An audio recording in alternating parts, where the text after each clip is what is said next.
Sanam aloha, everyone. Welcome to the live stream. And if you can put your name and where you're logging in from and your type, if you know it. And if you don't know your type, go to the information box and get your free chart from Jovian Archive.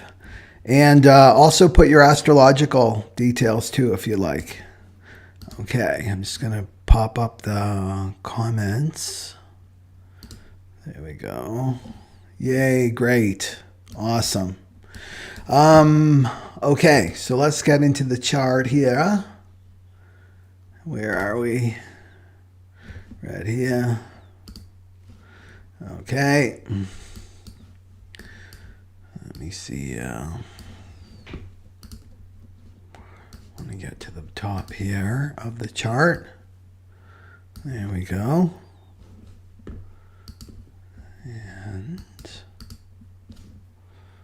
make this a little bit bigger. So there's the new moon coming up on September 25th. So you see, this is the human design chart. This is the transit chart.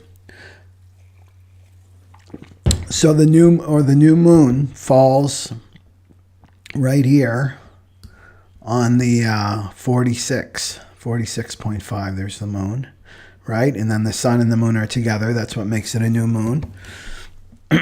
So the 46 is coming off the self. This is called the G center here. This is the self. So 46 comes off there. And it's in the shadow of seriousness. And it's in the gift of delight and ecstasy. Okay? So 46, so we always want to look at the channel, right? So the channel is this 4629. So if we had 29 here on one of the activating one of the planets, then this would make a channel and that would give definition, right? Then the G center up here and the sacral would be colored in, but they're not. But this channel gives you more information about what's this 46 all about. Well, this is the channel of discovery. 4629 is the channel of discovery. So this is about having human experiences, right? We're spiritual beings who come down here to have human experiences on planet Earth, to grow and evolve. And this channel is you're in the experience, whatever the experience is. Usually we go through cycles of experience. We can go through usually 7-year cycles we go through. Channel. It's all about finding out at the end of the experience. Like you don't know why you're in it, while you're in it. So why am I going through this? I have no understanding of what's happening here. But you get all the information after you've completed the experience. So that's why it's called the channel of discovery. You discover after. Excuse me. So if you have this channel yourself, it's best to just surrender to the experience, right? So the 29 is the gift of commitment. I talked about this before, and it's the shadow of half-heartedness, right? Just it's kind of apathetic. I'm not really in. I got plan B, plan C, plan D, plan E. Well, the 29 is like, yes, I'm saying yes to the experience, whatever new experience is coming to me, especially for this new moon, and I'm going to enter into this new experience with trust, but with commitment, right? I'm closing all these exit doors and I'm moving forward with this new experience. Okay, so the 46 is the shadow of seriousness, right? It's the shadow of seriousness, the gift of delight and ecstasy. So we'll talk about these little oppositions too, right? Because we've got Jupiter opposing the sun and the moon for the new moon. Remember, the new moon's all about a new cycle, a new emotional cycle of experience for us. And then we've got Saturn squaring Uranus at the same time. So heavy energies here. And let's go into the shadow, right? So this is the shadow of seriousness with this 46. So this is Mr. Wormtongue. This is the ego. He represents the ego in my world, or the non-self. This is the non-self in human design. This is that voice in your head, right? That's whispering to you. You think that it's you. It's been with you for so long, right? And this is what is pulling you away from your authenticity, pulling you away from your destiny, right? Ego is not your friend, this non-self. So how do you know the ego is talking to you? Well, you're going to have some of these thoughts coming up this new moon. So life should be different than what it is, right? Because the programming partner, every hexagram, every gate, right? Every gene key has a programming partner. They're like twins. So the 46 and the 25 right here. And interestingly enough, right, Jupiter is in the 25. So this is going to really expand this. This is the shadow of constriction, and it's the refusal to accept, right? To accept what's going on in your life. And that's baseline consciousness. Baseline consciousness on the spiritual path is that you don't resist what's going on in your world. It's happening for a reason, right? So it's about acceptance. So this is the shadow of seriousness. Life should be different than what it is. So resisting life. The other voice of this ego shadow is you're only a material being. You're only this body. You have your five senses. You got the walnut in the head. You got some emotions, and that's it, right? There's no awareness of the higher realms of existence, right? Other realities, other than just the 3D, right? So there's no magic. Of course, this makes you serious. No magic in life whatsoever, right? And then you need to make me. This is the ego says to you. You need to make me, the ego and the mind, feel safe. And this is where we get into problems, because I want to feel safe. I want to trust in life. But what you're really doing, like most people who are asleep, are like, I want to make my ego feel safe, right? And the ego is never going to feel safe. It's always insecure, but because it's waiting to be found out, right? It's like in the corner, it's waiting. It's like, when's it going to happen? It knows the jig's up, right? For the Aquarian age, there's so much light coming into the planet now that we're going to be able to see this ego really, really clearly now in our heads. So there's no making the ego secure, right? It's a fool's game. It's just endless. He'll never feel secure because he's made up of insecurity, right? So this is what we do, right? It's like, well, I have to make my mind feel secure and my ego feel secure. And it's never ending. And it's all about money. And it's about status and being better than, like look at a narcissist. That's like the on the other spectrum of the ego. It's like the disease of the ego is narcissism, right? Narcissists are very, very insecure. They come across as being very confident, but they're not at all. They need constant validation, right? The ego needs constant validation. So this is what we do, is we throw our energy at this. So I've got to make my ego and mind feel safe. When really trust doesn't come from, right? Being subservient to this ego mind. It's about making your body feel safe. Right? That's what it means. It's like to relax in your body. That's what this gift is all about, of delight. Because your body is what's here, right? Your body is what is here in 3D. The ego and mind are not here. They don't like the present moment, right? It's boring to them. But your body is here. That's what needs to feel safe, right? And secure is your body. And that's breathing, right? The constriction, I'm already feeling the shadow right now on myself, right? This, the 25, the programming partner, the 46, what also makes you serious is breathing, right? So if you find that your mind is activated and it's in anxiety, because the 25 is also about anxiety. Remember, Jupiter's going to be here, so it's going to expand it for us. That you'll feel constricted. Like, right, if you tune into your body right now, and maybe you're feeling a little bit anxious and you're worrying about things, and right, you're in your mind, you're going to notice, oh, I'm not relaxed. My belly's not relaxed. I'm not breathing deeply into my form. I'm shallow breathing. That just makes it worse. It makes the mind worse, right? So this is the shadow of constriction, which also makes you serious. Right? And then the seriousness about life. I don't like how life is going, right? That also adds to the constriction, right? Do you see how they feed off one another, these programming partners?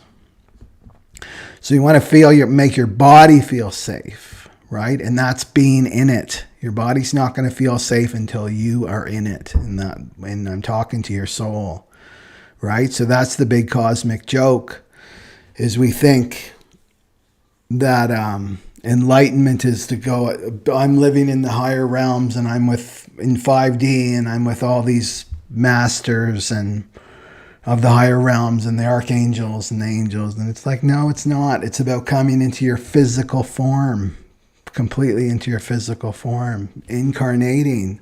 That's the thing, right? With a lot of people, they're on their deathbed and they never really land it. You know what I mean? They never really landed. They never really incarnated fully into their physical form. That's what this shadow is showing us, right? So you want to be landing.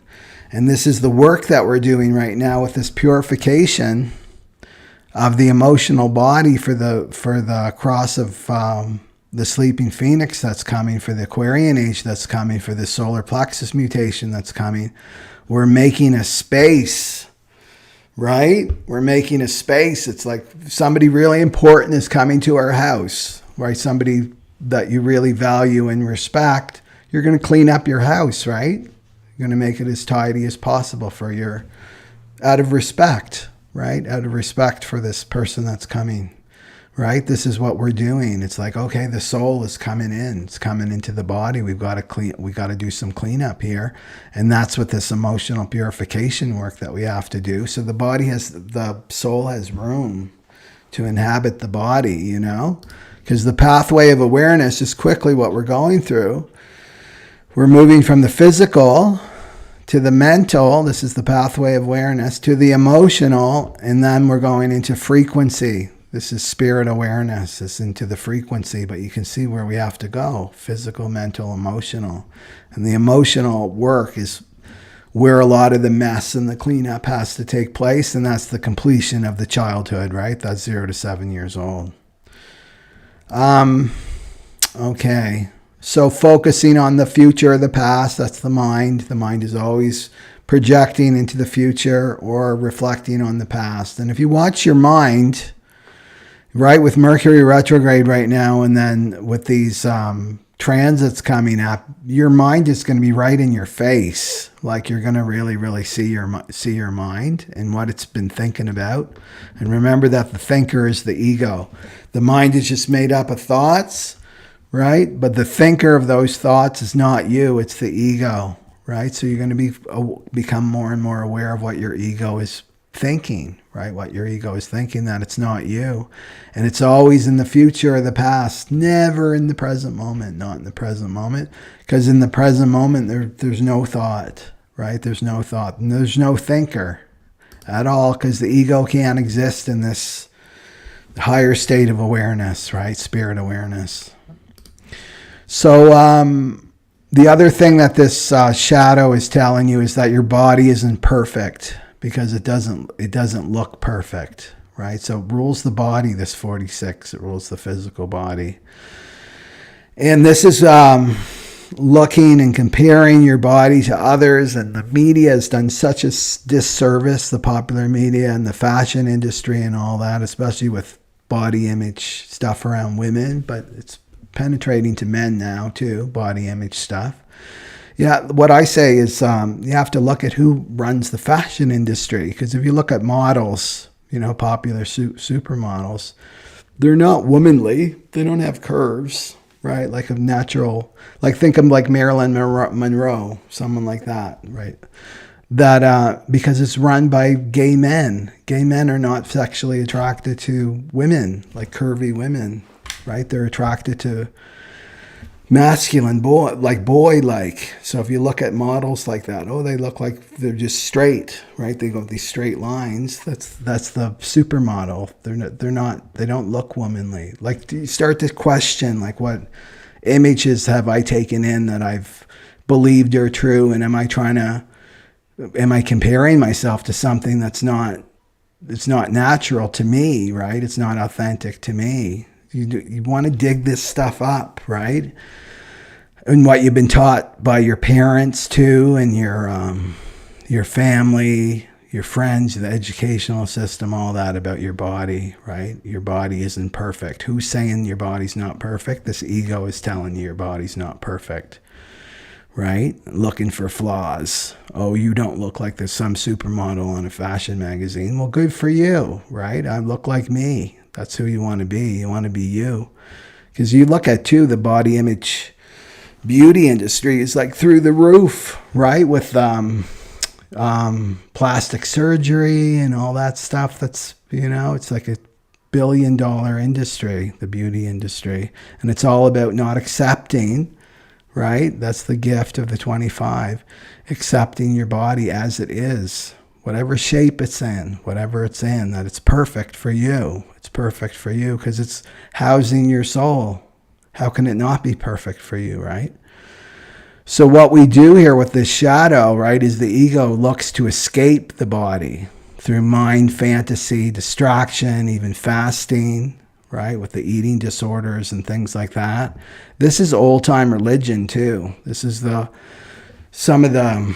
we'll go into this, is if we want to look at seriousness, right, look no further than religion.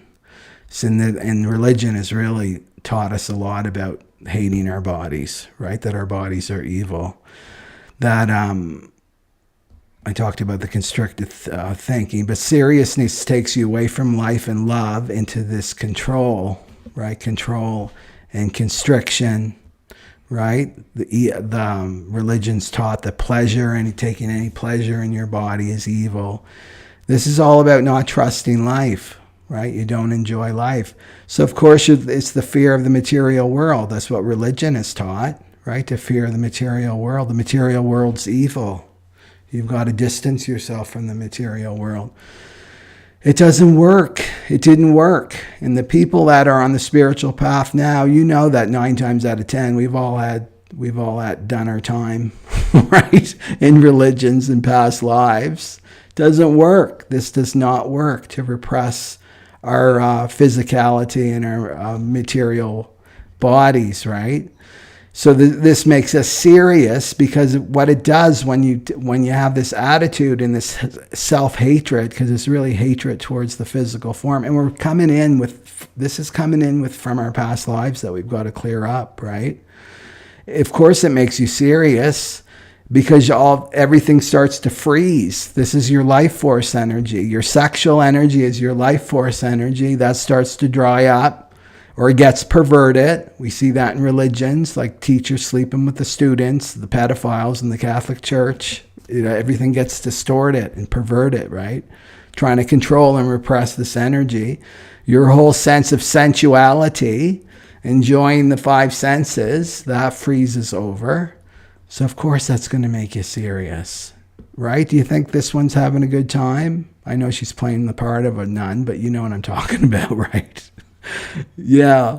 So there's no radiance. There's no radiance. So there's no light, right? There's no magnetism, because you forget to be happy in your body. So we can inherit this from a parent, right? So if we go back to the 0 to 7 years old, we're swimming 0 to 7 years old, right? The mental development hasn't started yet, so there's no discernment of like, this is me, that's not me. You're just swimming in frequency, right? From 0 to 7 years old. So you're swimming in the frequency of your parents, of your mother and your father. So if your mother and father took on this trip, right, of being ultra serious, you're going to absorb that. You'll absorb that in, and this becomes part of your psyche as a child. So this is the stuff, right, that we've got to clear out so that we can really fully incarnate in this lifetime. So, so forgetting to be happy in your body, forgetting that you even have a body, like people that want to escape their bodies, right? This comes from past lives and religious order. It's all about checking out, right? Getting out of here, getting out of the material world, having as little to do as possible with the material world, right? Don't have no relationship with money, anything like that, right? Anything to do with the material world. So, what was I going to say about that? Oh, they say that the angels are jealous of the humans because we get to have a physical body, right? We get to have a physical body. So this is a big part of human design, is a system that really you embrace your form consciousness, right? You really embrace your vehicle and the wisdom that your vehicle already has for you, right? It's not the mind and the ego. It's your vehicle. So let's go to the gift here of delight, right? So when you transcend the seriousness, right? Move out of this super serious. Well, here's another thing that I didn't mention yet with the shadow. The life force energy freezes from seriousness because you become out of sync with the whole, because you're constricting, right? It's like 25, the shadow. You're constricting all that energy that wants to flow through you. Well, what's going to happen is you're going to become out of sync with the whole of creation. And that means that it feels like you're fighting against the river all the time. There's no synchronicity there, right? It's like you're going on your own steam, your own personal willpower, and that's going to exhaust you, right? So you don't want to be closed off, right? Seriousness closes you off. The no sense of humor, no enjoyment of life. Life is like a prison, right? But when you're in the gift of delight, life can be a 5-star hotel, right? It's really your choice. So you can transcend this seriousness. And all it takes is to be able to, you're in this state, right? Through meditation, sadhana, a spiritual practice that you do every day that gives you a relationship with your own mind and ego. Then you can be the watcher and the observer of the ego. Like, what's going on with my ego now, right? And you can start to take delight. That's all it takes with the shadow work, is to actually see it. When you see it in action, oh my God, there's the shadow. You feel it. Oh, I've been so serious. You feel this constriction in your body. You stay with it, right? You stay with it. You give it a space, room to be there. You don't run away from it, right? You allow it to be there, and it will start to move. This energy starts to move, and then it will transmute into this delight. This new moon cycle is showing us. So with delight, you enjoy being in the body more than worrying what it looks like. And this is the self-reference that I talk about all the time. This is the cross of the sleeping phoenix. It's all about self-empowerment. It's about looking at your life out through your eyes, right? What you're supposed to see in this lifetime. It's not about looking at you through other people's eyes, because that's judgment and comparison, and that's the self-hatred comes in, right? And then you're all self-conscious about your body, right? And delight is just you're in it. You're in the body. You're looking out.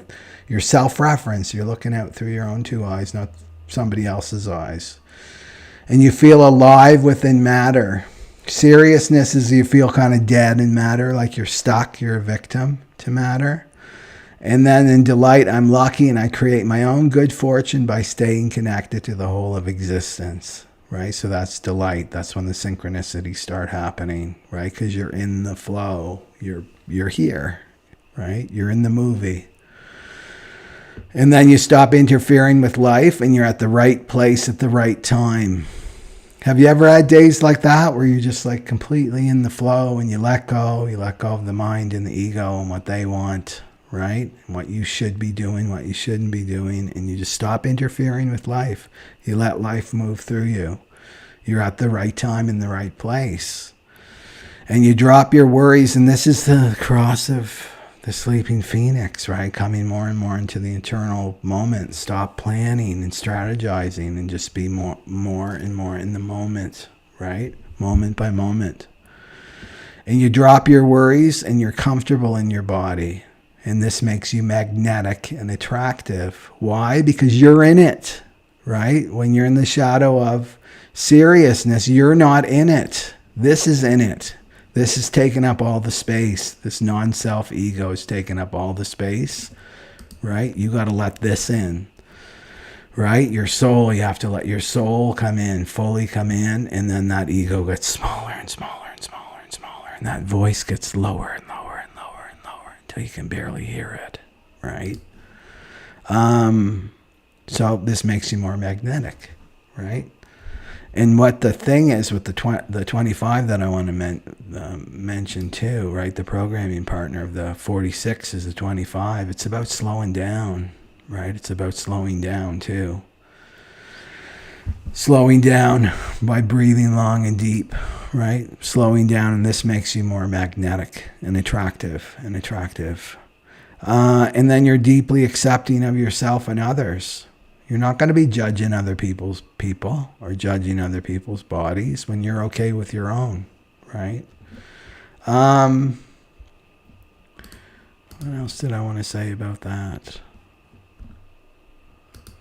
Okay. I want to go into the... Okay. I just want to look at some comments from everybody. So I know who's on here. C.A. Patterson, Satnam, Manifestor 3-5. And a Leo. And Shima's the same one. That's a 3-5 Manifestor. Awesome. Massachusetts Corruption Generator. Jen, 3-5 Emotional Generator. Taurus Manifestor. Got lots of manifestors, eh? Unforeseen Blessings. I'm a big fan of yours. Thank you. Hi. 5-2 Projector. Scorpio. Great. Captain R. Hooks. Generator 6-2. Great. Generator. Yeah, constriction. Makes me feel like I can't run from my stuff, yeah. Yeah, because it stops that flow, doesn't it? Right? The outer is the reflection of the inner. Okay, the Queen of Wands. It's all energy. That's right. Okay. Queen of Wands, do you know your type? Okay. Yes, Ginger, that's true. Trauma can knock you out of your body too. Yeah. It's all about coming back in, right? And reclaiming. Okay. That's great. Okay. And the 4-6 Projector. I think we can all relate to body image stuff. It's just part of being. Okay. Queen of Wands is 1-3 Manifesting Generator. Awesome. Okay. Speaking of tarot, I did a quick reading before I feel like more is coming in, but I think it will come in after I talk about this reading here. Okay. So this is the quick read that I did before I jumped on. Okay. Oh, I see what it's here. I just want to make myself a little bit smaller. Okay.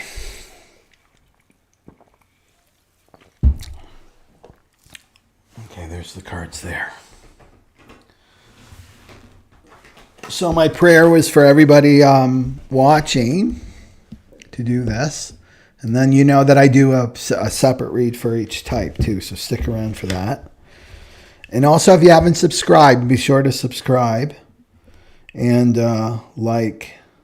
Okay, so let's start with this. Okay, so where are we at now? The dreaded 8 of Swords. The dreaded 8 of Swords, right there. Okay, so this is the victim. This is victim thinking. But what you can't see with this image, usually the image is that with the person with the blindfold around their eyes. But the thing is that you're not really a victim. Like, she can take off the blindfold and move away. So that lock should probably be a little bit open. So this is victim thinking. It's negative thoughts. It's self-imposed. It's restriction. So this is all about the mind, right? That's where we're at. This is where we're transcending for this new moon. Is there any victim thinking that you have about your body, right? About your body. Because it's the, it's the 46, right?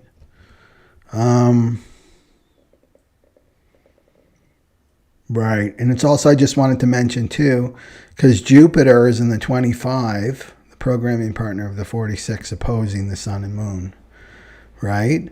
So this is the gift of acceptance, but it's accepting your body fully, whatever its shape it's in. At least you got one. At least you got one, right? Otherwise, you just be this free-floating spirit around. You'd be a ghost, right? So you got a body. That's something to be thankful for. I'm still breathing, right? That's something to have some gratitude for. So it's accepting your body. And Jupiter is going to really magnify for us any areas where we're not accepting our life, where we're not accepting our bodies, right? We're not accepting ourself, right? In the way that we've been designed. And then it's going to be showing us the seriousness, right, that we have to let go of. So also, if you go to the higher frequency, then we got innocence, right? It's innocence and ecstasy. That's the city of the 46, delight in innocence. So that's a really good thing if you're willing to do your shadow work. So it's letting go of this, your thoughts, right? And how do you let go of your thoughts? You just watch them. They're the clouds, right? You're the sky, right? A lot of great teachers have said this. You're the sky, and the thoughts are the clouds. You're just watching the clouds go by.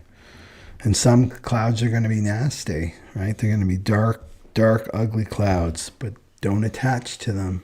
They're just a thought, right? I'm not going to identify with this self-hating thought that's coming by me of some part of my body that I don't like, right? It's wasting your energy. So you want to let that go. And it's restricting you. It's putting you in a mental prison, the Eight of Swords. So that's where we're at now as the potential. It's like, okay, I'm aware of these victim thoughts that have been driving me for so long that maybe I've inherited from my mother, or my father, or my ancestors. I'm letting that go. These negative thoughts, because remember what it does to your aura. These thoughts, right? What I talked about in the last live stream, they're going to reduce. They're going to reduce your aura. A healthy aura is 9 feet in every direction. Negativity reduces your aura, reduces your magnetism, so you won't be able to attract prosperity to you, right? It reduces a couple feet, 3 feet, they say, the ancient yogis. And then it says to stay away from the Five of Swords. Right there, the Five of Swords. And this is competition, right? It's mind games. And it's self-sabotaging thoughts, too. And it creates conflict. So how these two work together, the Eight of Swords and the Five of Swords. So this is where you're at. Where we are. I want to include me too. And then the Five of Swords, right? There's victim thoughts, and what the mind and the ego, just to break it down for you, the mind and the ego always want you out looking outward, not looking inward, looking outward. So it's projecting those victim thoughts onto somebody else. Somebody else is victimizing me. The government's victimizing me. My husband, my wife is victimizing me. My partner, my job, my boss. It's like, bring it all inside. Don't go to this Five of Swords looking to fight, right? Because what are you fighting? You're fighting the mirror. You're punching the mirror. And who gets hurt? Does the mirror get hurt? No, you get hurt. You're the one with the bloody fists, right? From punching the mirror, punching the reflection. So you want this new moon is to bring it back to you. Right? So it's like, that person's judging my body, right? For instance, just because it's the 46, right? That person is like an obstacle in my life. It's like, bring it back. It's like, I'm creating this, right? I'm creating this. I don't need to sabotage myself. Or projecting onto another person that may be innocence, right? The 25 is completely innocent, right? And you're projecting some trip onto them because you're listening to that ego and mind.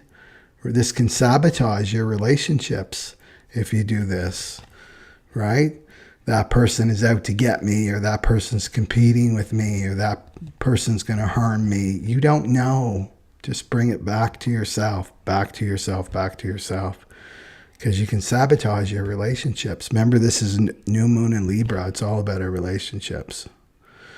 And you've got no one to compete with, right? The thing that I say with competition, there's only one you. There's 7.5 billion people and growing every day, but there's only one you. How can anybody compete with you? Because there's only one you. You know, you're the best you that can be. Nobody can be a better you than you, right? So stay away from competition and conflict. And that's just about getting that ego on a tight leash, right? It's like you're aware of your ego and I'm not going to act from it, you know? And sometimes it takes a lot of discipline. It takes a lot of discipline because that ego can be really strong, right? Especially if you have karma with other people. Okay. So then the spiritual advice here is the Fool. Okay, the Fool. And this is the new journey, right? We're really getting this message. We got the World the last time. Or no, we got the Death card last time.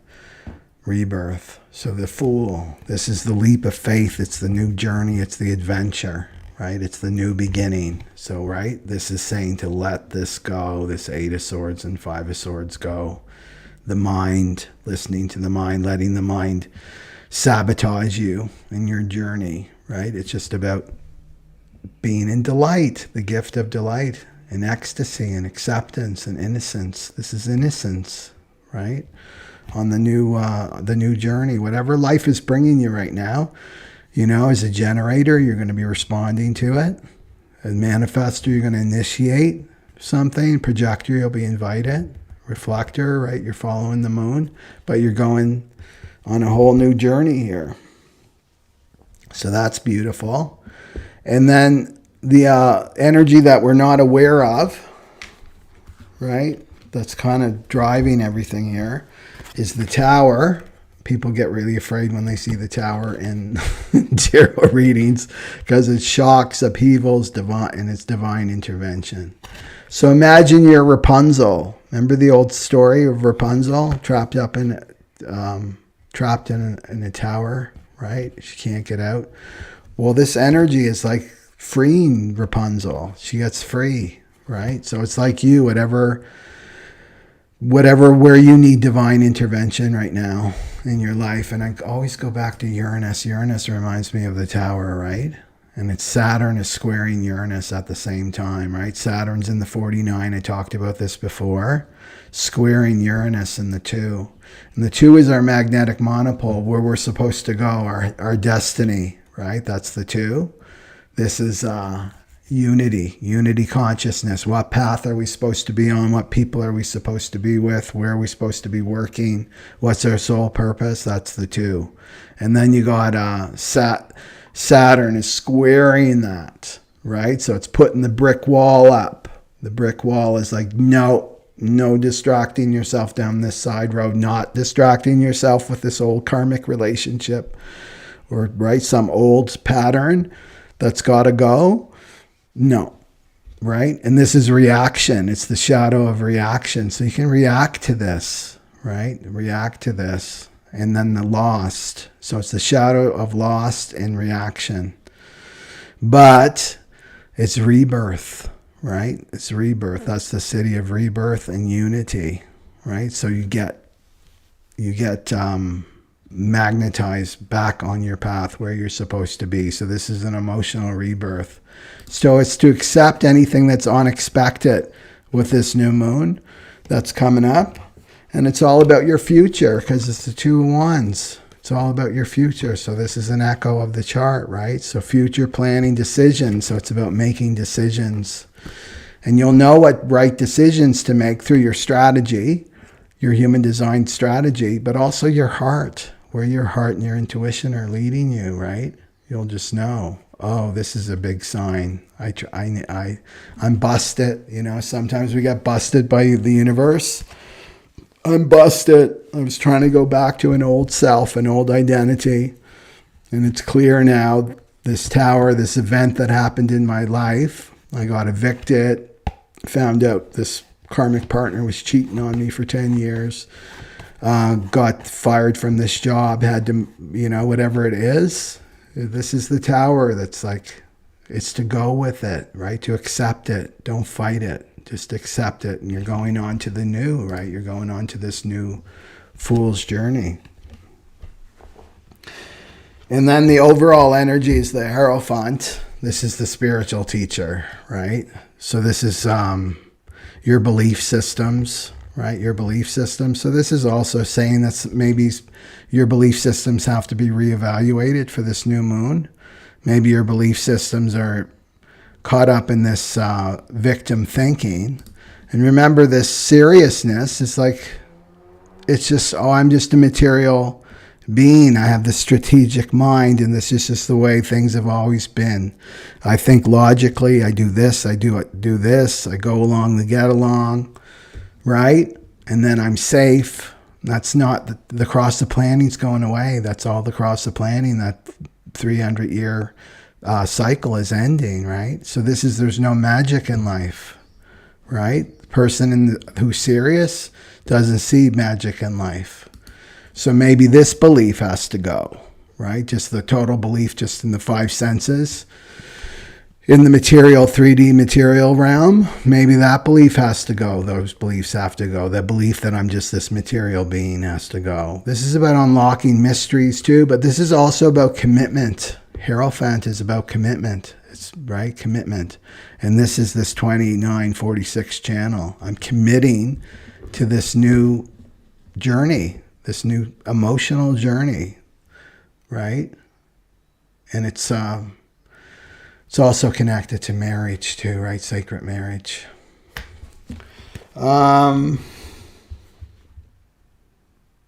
Yeah. I think life is just going to show everybody very, very clearly. It's probably showing you now. Oh, and then the middle is the ego. What the ego is telling you. And that fits with this Five of Swords. This is comparison, right? The apples and oranges. So this is about envy too. Comparison is also about envy. And this is about comparing yourself to other people. Well, other people are doing this, so I better do this. Right? My family and friends are doing this, and this is working for them. I better do this. This is not a good way to go. You've got to go inside to your own inner authority, right?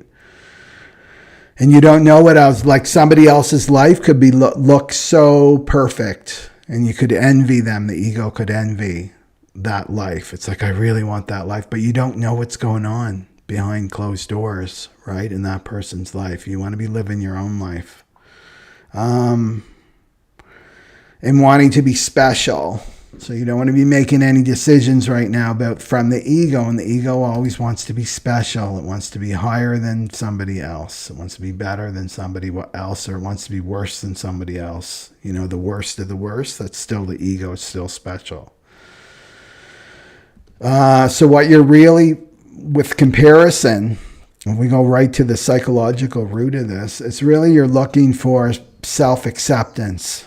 You're looking for self-acceptance and validation of your own uniqueness, and you need to give that to yourself, right? So you have to remind yourself you're on a unique fool's journey. That's unique to you. It's going to be different than other people's journey, right? It's unique to you.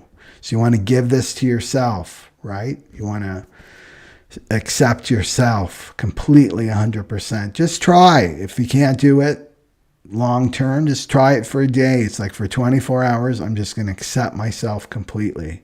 Things that I saw as a weakness in me, I'm going to just accept them. I'm just going to accept it.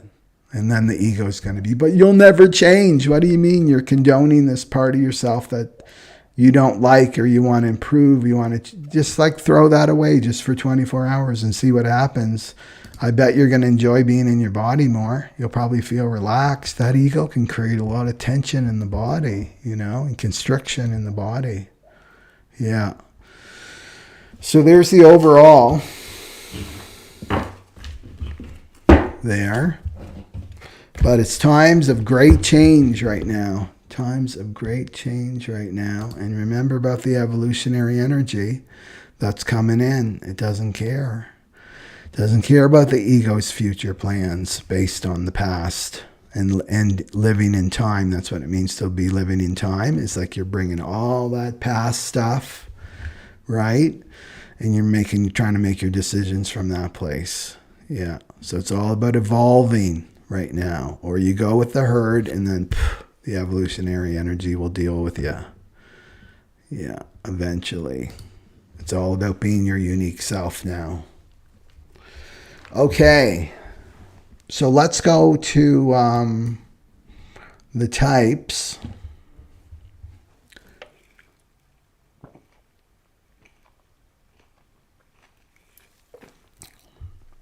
I always look at the focus, because we can get so locked into the shadow, especially people that have been on the spiritual journey for a while. You know, when you start really committing to your spiritual journey, sometimes you can be open up that Pandora's box and look in there, and it's like, oh my God, look at all that work I have to do, right? That trauma and the inner work and the shadow work and the emotional work, and it can be overwhelming, right? But you also want to don't focus solely on that. Focus on the potential. The potential is delight and ecstasy, unity, innocence, right? Rebirth, emotional rebirth. These are all beautiful gifts. They're ours. They're our gifts, right? But they require work and effort, you know? So remind yourself why you're doing this, right? And the body is like its own pharmacy. We don't need big pharma. We got our own pharmacy in our body, right? This is when we start to tap into these higher frequencies, like ecstasy, that our bodies have that potential to feel ecstasy, like for a long periods of time, right? When these cities start to really come online, you know, through our evolutionary process. Okay, so let's start with, I just want to see if there's any questions or anything. Yeah.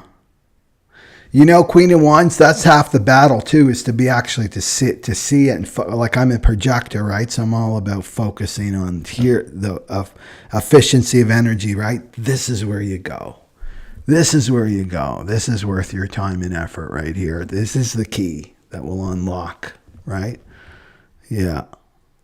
That it's not, but the powers that be would like to just give up. Go into apathy. That's that 29, the shadow of the 29.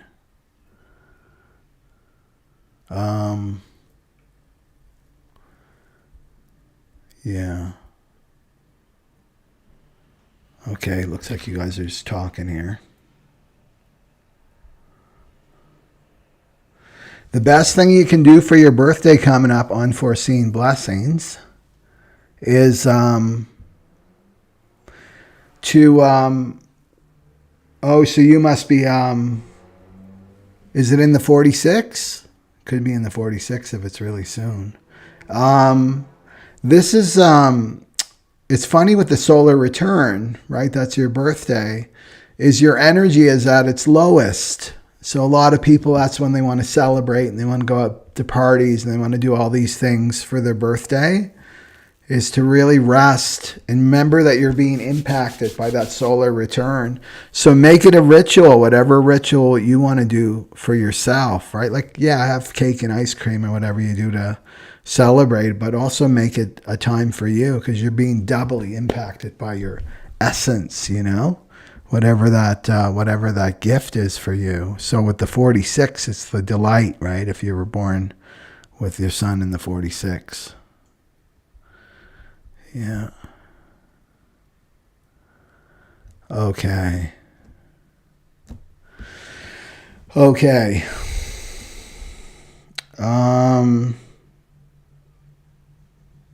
I'm thinking of that movie.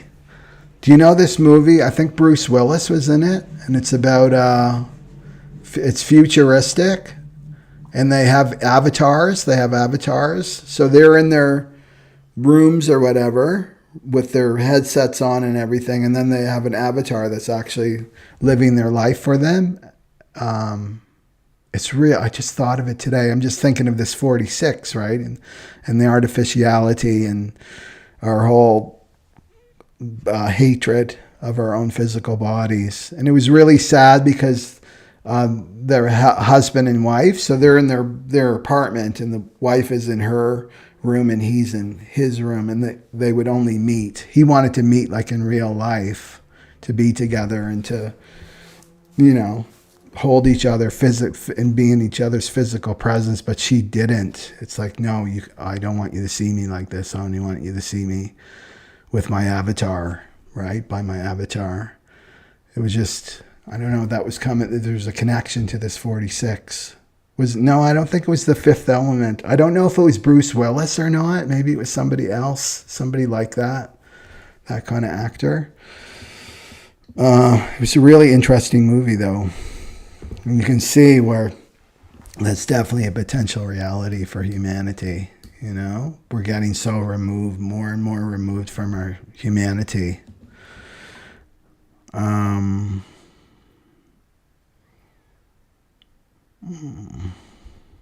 Okay. Oh, the Queen of Wands, just a sec. So your birthday, you're a 48 sun. So you're very connected to the divine feminine. Queen of Wands. Right? The 48. It's up here. That's the well. You can see it comes off the spleen. So your shadow is inadequacy. And then your gift is resourcefulness. But it's wisdom is the city, and that's the divine feminine. Yeah. So you're going to be checking that out. Checking that out. And you check that out from going within. You check it out by checking in. Okay.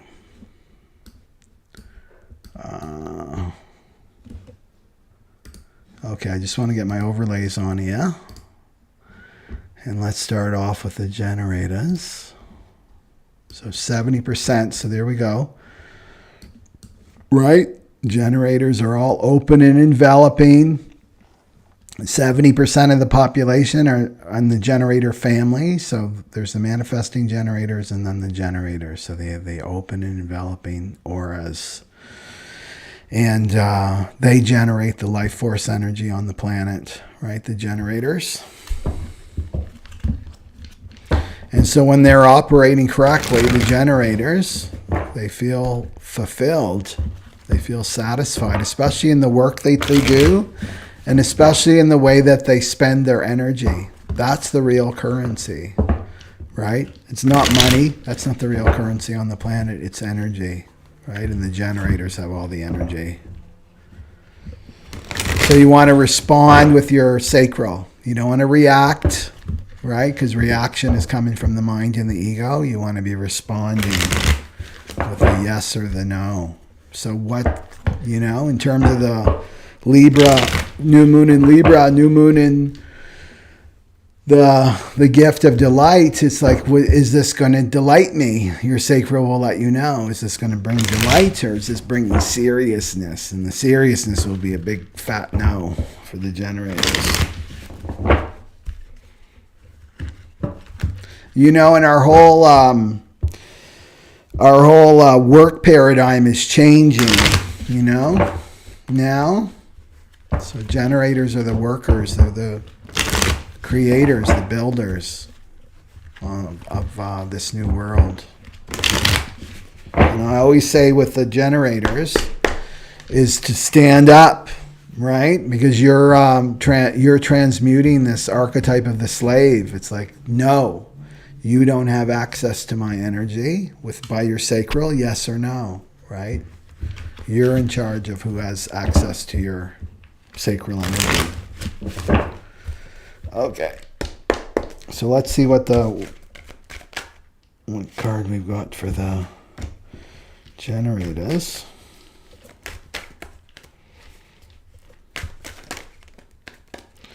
So you got the Two of Swords.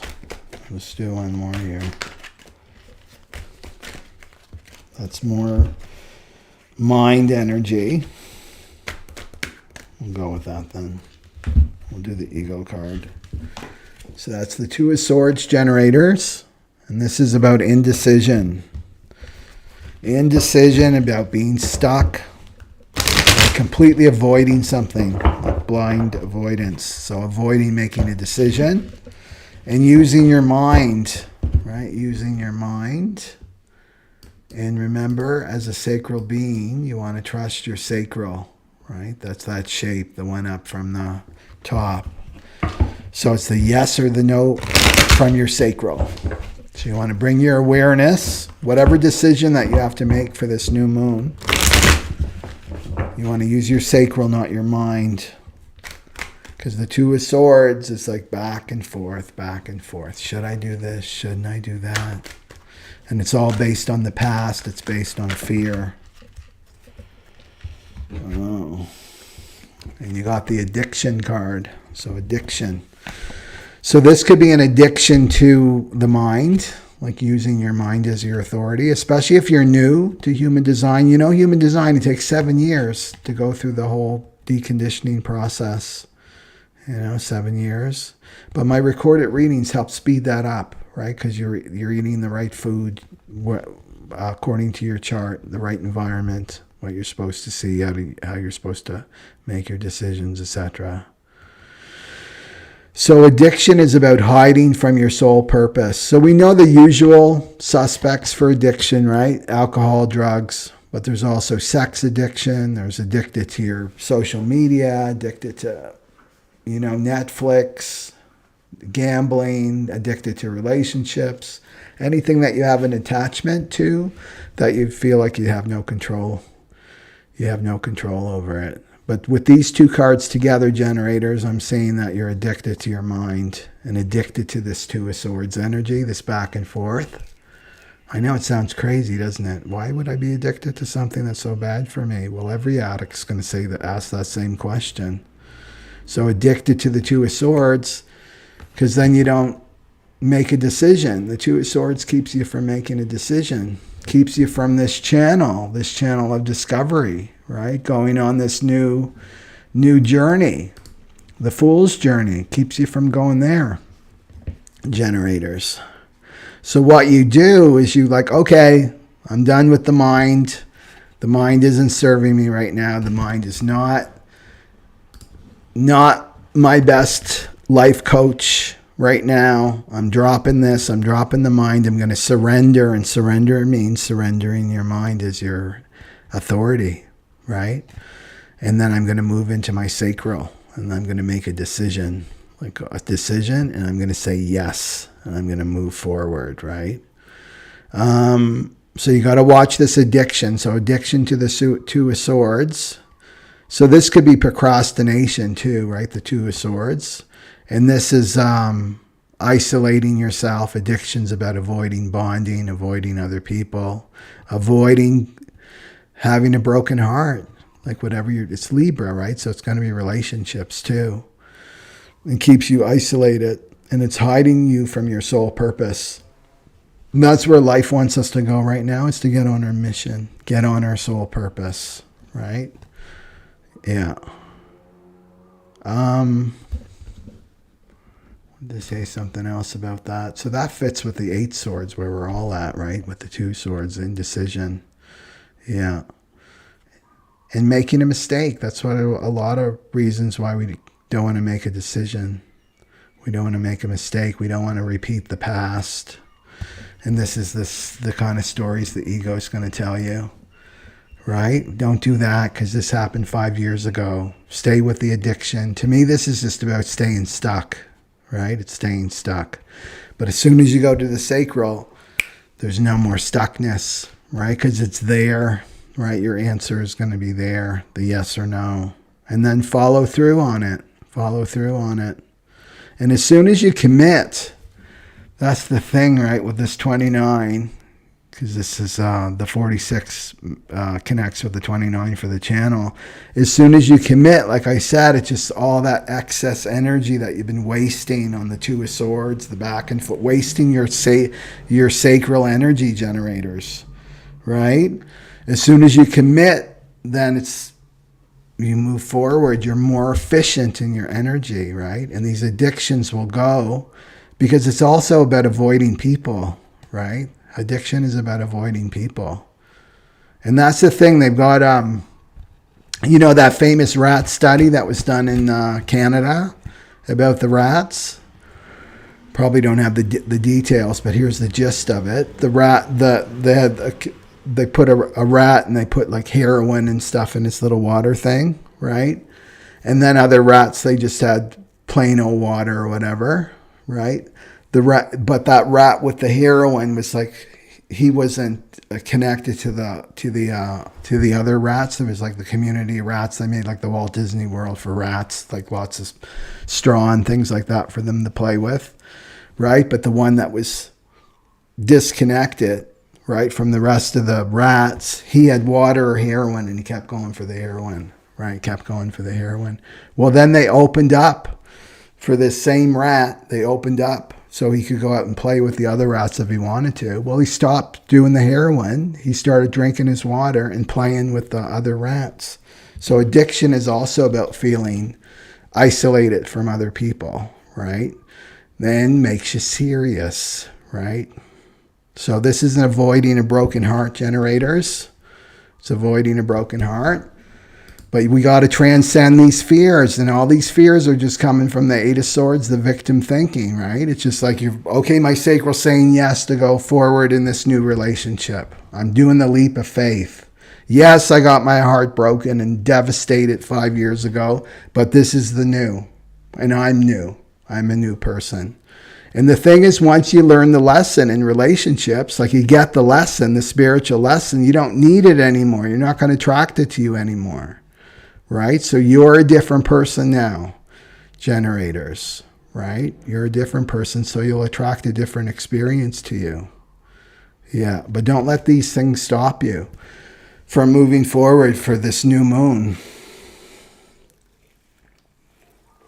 Because really what you're afraid of is you're afraid of your soul purpose. This is the ego wants you out of your soul purpose, wants you out of your happiness and your emotional fulfillment.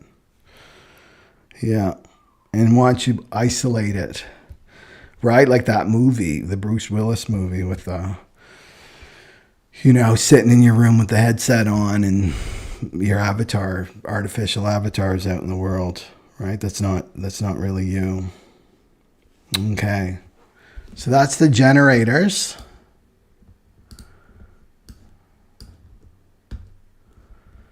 Okay. Okay. And let's go for the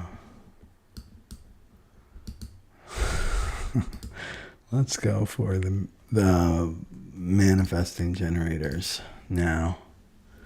Okay, so the manifesting generators also in the generator family, 70%, so they're 35% of the population. And they got lots and lots of energy, the manifesting generators. And so they too have to respond with a yes or no from their sacral. And when they're operating correctly, when they're not operating correctly, I forgot to say this for the generators, you're going to feel frustrated. But when you're operating correctly, you're going to be satisfied, fulfilled. You're going to go to bed at night. And you're going to feel like, wow, I feel so awesome for the way that I used my energy today. I feel really fulfilled in the work that I did today. But if you don't operate correctly, you're going to feel frustrated. That's like mild anger. So what do we got for the manifesting generators? The open and enveloping auras.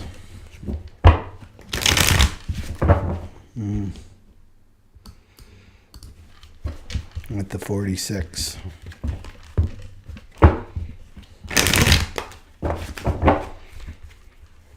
You want to be loving your body.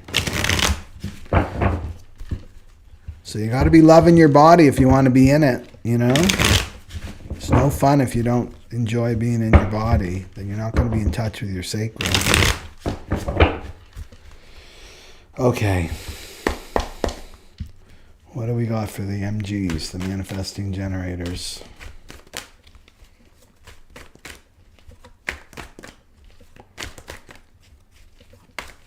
For their new experience coming up.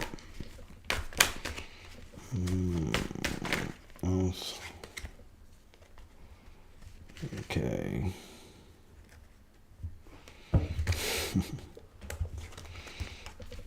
Okay. More people. So you got the Three of Pentacles, right there, the Three of Pentacles. That's all about teamwork. Teamwork. Entering maybe a new it's also work, right? Your workplace, like a new collaborating with other people, manifesting generators. And that's the thing, right? For this new age of Aquarius, we can't be the lone wolf anymore. We can't be the lone wolf. We have to come together to move through this time. And life's kind of forcing us to do that.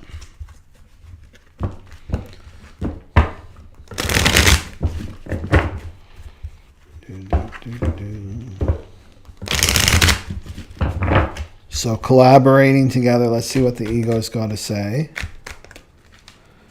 But the right team, right, for you. The right people for you. So you want to be responding to the right opportunities.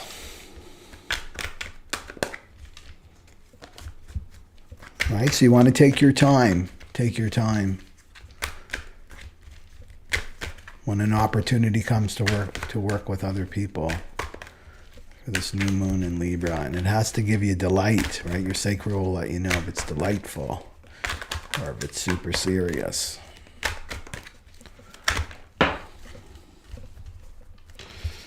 Okay.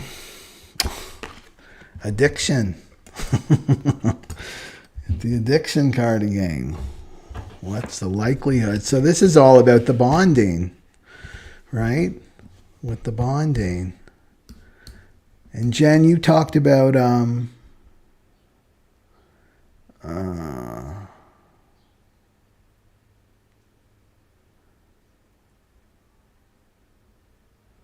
yeah. It's a famous study, right, with the rats. The addiction is really about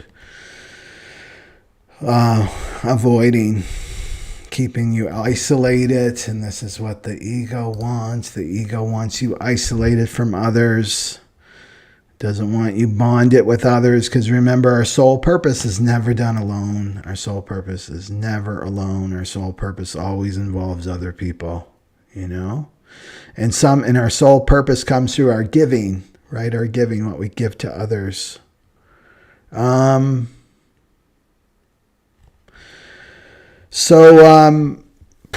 was I going to say about this? With the manifesting generator, you want to be responding to the right team. And that the Three of Pentacles, this is going to make you stronger. And you don't want to let this, right? This isn't about response, sacral response. Your sacral response will not say yes to addiction, right? Because it's keeping you away from your soul purpose, keeping you away from other people. Yeah. And maybe you've been burned in the past, manifesting generators, working with other people. Because the thing with the generators, they've been so exploited on our planet because you have all the energy. The generators have all the energy, especially the manifesting generators. And especially if you're a manifesting generator in your root chakra, that's at the bottom here that you can't see, right? That shape there. You can get exploited, right, with your energy, because the manifesting generators, they can work like, you know, like two generators. They've got that so much energy. So you may be gun shy again, right, like the generator, and making this fool's journey. Yeah.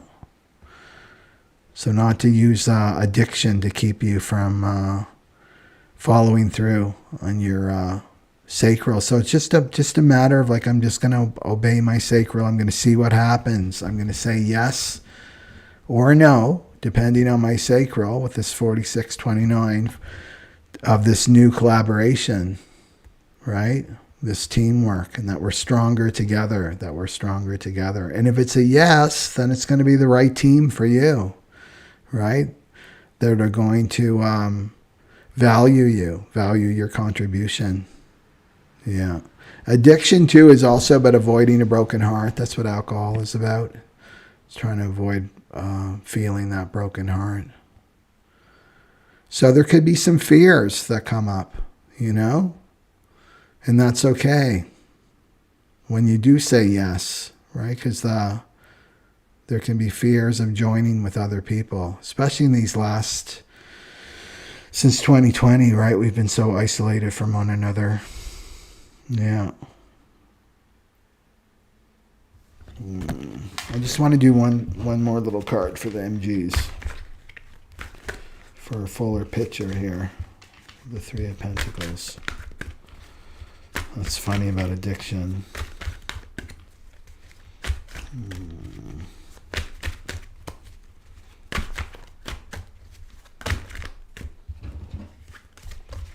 Just hiding from people.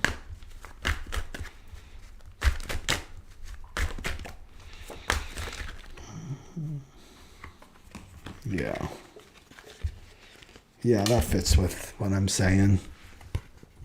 The Five of Cups. So that's regret, disappointment, sadness. This is about the past. Okay? So what do? You go down here to your emotional body, manifesting generators. Okay? So something your ego is telling you to go, looking outside yourself for fulfillment, not going inside, right? Saying you need a crutch. You need something outside of yourself to get through this time. And the Five of Cups is about the past. So letting go of the past, letting go about regret and disappointment and sadness, about working with people. You got your heart broken. And like the thing with work, everybody, is that work, how the divine works, is in our workplace. You're in a certain workplace for a reason. It's usually for healing, that your family dynamic will start to be completely orchestrated by the divine so that these old wounds can come up and healed. This is the emotional mirror.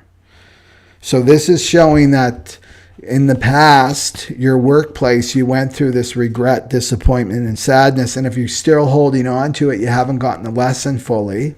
And that's to go back to the 0 to 7 years old.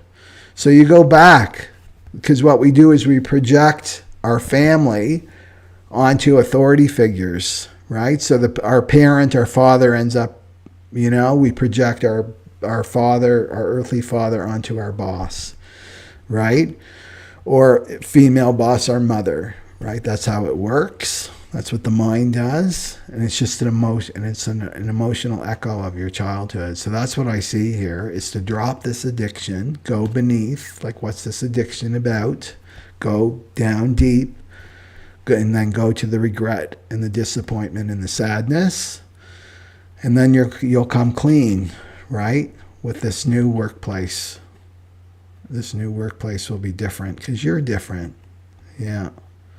You'll need different lessons. Yeah, and this is broken heart, right? Alcohol's all about that, broken heart. Yeah. Okay. It's really about our relationships, right? That new moon in Libra. So that's what I got for the MG.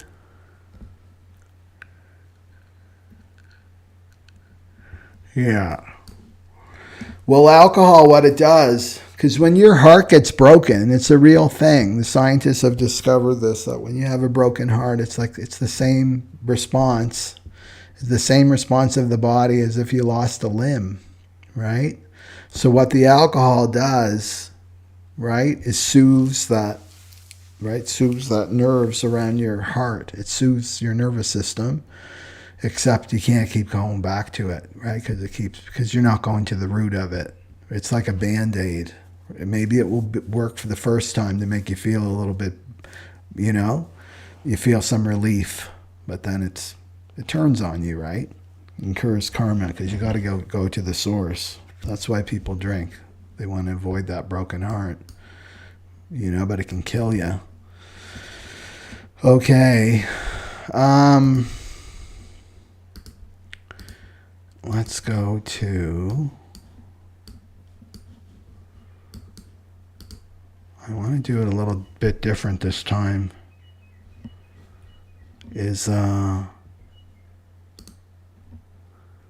Let's go to the projector. Oops. The projectors, 20% of the world. You can see there, the projector has the focused and absorbing aura. The green one right there. Where's that going? It's going straight to the G center of the other type. So there's the generator, right?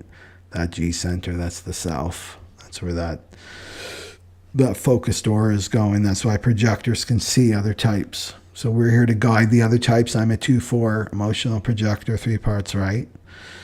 Right angle cross the contagion too. So we're here to guide the other types, right? And we guide the other types in energy because we don't have that. See that red? That we're a non-energy type. So like I say before, it's like the generators and the manifesting generators, they get up in the morning, they get the full tank of gas. The projector gets up in the morning, they get maybe a quarter tank of gas. So it makes you really efficient. You know, somebody's got a full tank of gas, they're driving all over the place.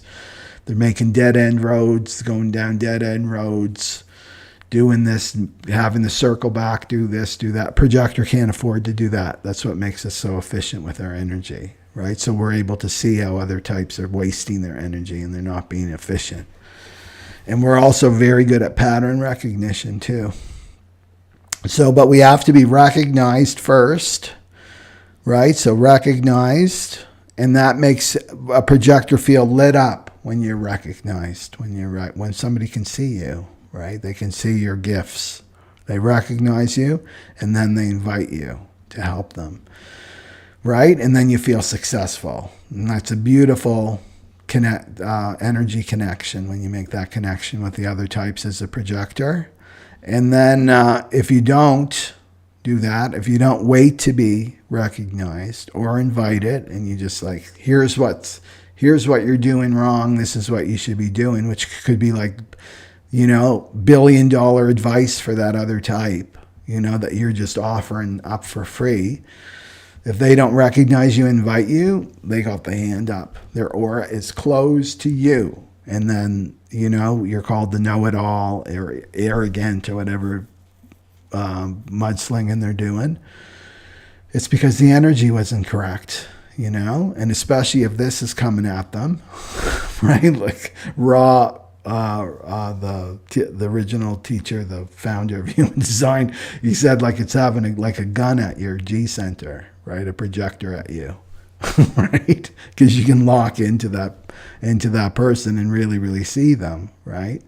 So you don't want to be bitter. And the bitterness is like helping somebody that doesn't want to be helped. Sometimes you just got to sit and watch the train wreck. That's what I say as a projector. You can see that the train wreck's coming, right?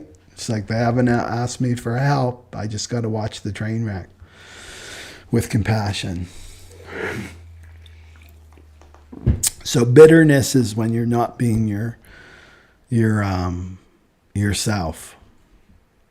And it's funny because I know a few projectors here. They just watching the non-self projector is painful to watch because they're so desperate for attention, right? So desperate for attention, so desperate for recognition because they don't feel stable in their self. They don't value themselves as a projector. So remember that aura is going to attract to you the invitations. And that's what human design is about. It's about really trusting your aura, trust that the invitation will come. And this is our time, 2027 plus, as projectors are going to start looking for us, right? And so you want to be ready by studying some kind of system. That's what you're here to study and to help others. And it's just going to be a gift, right? It usually relates to your Write your chart wherever your sun is. Right, that will give you a lot of information about what your gifts are. Like mine's the 8, so it's right there's the 8. It's all about being your authentic self and trusting in that. Okay. Okay, so let's see what cards we got for the projectors for this new moon. 20% of the planet are projectors.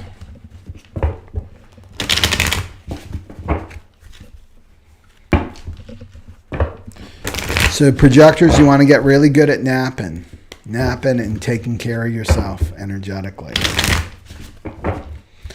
So it's a good thing for all types to be sleeping alone as much as they can, because that's when we're the most conditioned, is when we're on the horizontal. And conditioning means influenced in a positive or negative way, but usually, if you're with an asleep person, pardon the pun, you can be influenced the other way, right, to the non-self. You're very prone to conditioning as a projector because you're absorbing, right? Your aura absorbs the other. You take in other types really, really deeply. So you want to value yourself.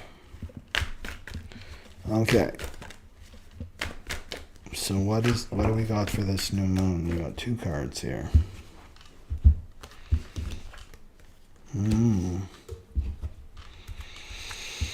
Okay. So you got the World card. That's Major Arcana. And this is completion. It's a completion for the projectors. For this new moon, something has completed. This is a cycle of destiny. Maybe you've been in a period where you've been waiting for that invitation. Right? Patiently waiting, it hasn't come. Maybe for years it hasn't come. Go years waiting for an invitation. Because you're waiting for the right invitation. Well, this could be coming to an end. So some cycle of destiny is coming to a close. This is the world, right? The end, right? That's the world. And you can see here, the Fool is, right? 21's the end, and then 0 is the start. So you're beginning a new adventure with the right invitation. Maybe you've had the invitation already. And remember, if you're, I don't go into the authorities on these live streams, but I will say that if you have this colored in, right, the solar plexus colored in, you're automatically, your authority is the emotions. So that means to wait. So you've been invited and you're emotional, right? That's your authority. Then you wait. And what you're doing is you're waiting because it's a wave, right? The emotions are a wave. So if you're up on your wave, then everything looks good, right? It's like, yes, I've been waiting for this for so long. I'm going for it. Yes, yes, yes. No. If you're emotional, you want to give yourself at least 24 hours to sleep on it. Let me sleep on it. And then you'll go to the low end. And then it's like, oh, well, I didn't see this and I didn't see that, right? The kind of the negative things or things to be cautious about. But you don't make your decision from there either. And then there's a point where the body comes into clarity, right? The body is clear, not the mind. And then it's like, oh, it's a yes. It's definitely a yes. Because you've tasted the good and the bad, right? There. So that's for every type, right? If you have it, except the reflectors, of course, because they don't have definition. Okay, let's see what the ego. Well, let's see what the ego's got to say to the projectors. And the other card you got was Temperance. It's all about balance. Nihilism. You got the nihilism card. Okay, and you got temperance. This is the angel. Okay, so you got two major arcana. So this is big for the projectors, this new moon. And the overall, remember, right here, heading in spiritual advice is heading into the new, making a leap of faith on this new cycle. So completing a cycle for the projectors. In temperance is it's about patience, which you have to have patience for the invitation, and especially, like I said, if your authority is emotion, to wait for balance. And it's Libra, right? New moon in Libra, so that makes sense too. Balancing your emotions, yin and yang. Yeah.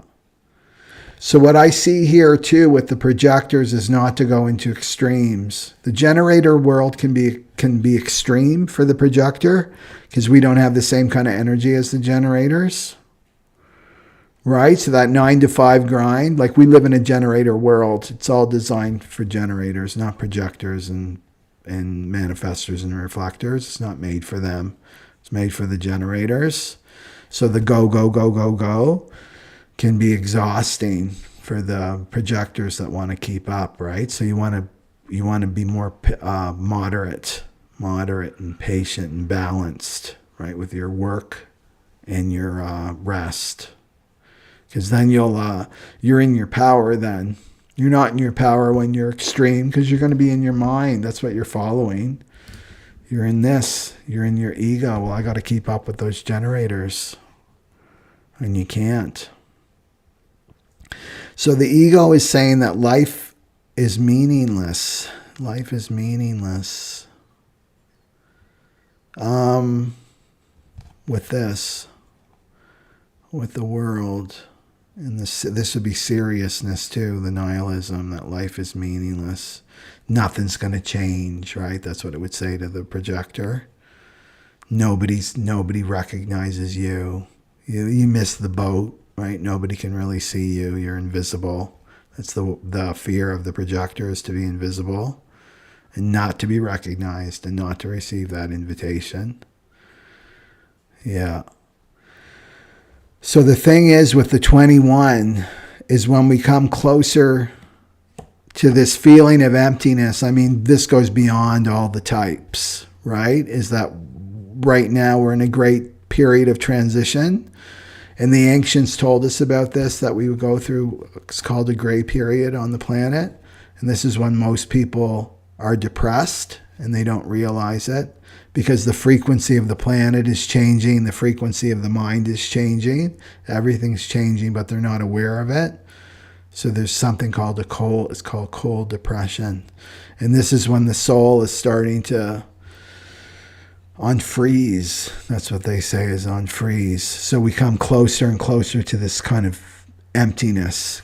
And this is how the ego would experience this. Like from the ego's point of view, would experience the spirit awareness coming as like an emptiness, a deep emptiness. Like life has no meaning. I've got no desires anymore. Nothing gets me up in the morning and zings me. That's all the ego. So if you're in this space of nihilism, and maybe you're coming out of this space of nihilism because it's the world card, right? This means that the soul is coming more and more into your life, like what your soul is awakening and taking over. Yeah. And to be patient with the process. That's what I see too here. This is angel energy, right? Temperance. It's the angel energy. Yeah. Just to be patient with your process. Yeah. And to trust, right? Trust. And it's the gift of delight. So trusting your body, trusting your aura. And trusting in your healing, right? Temperance is all about healing. It's trusting in your healing. Whatever that looks like for you. We're going through so much change, on the planet. Yeah.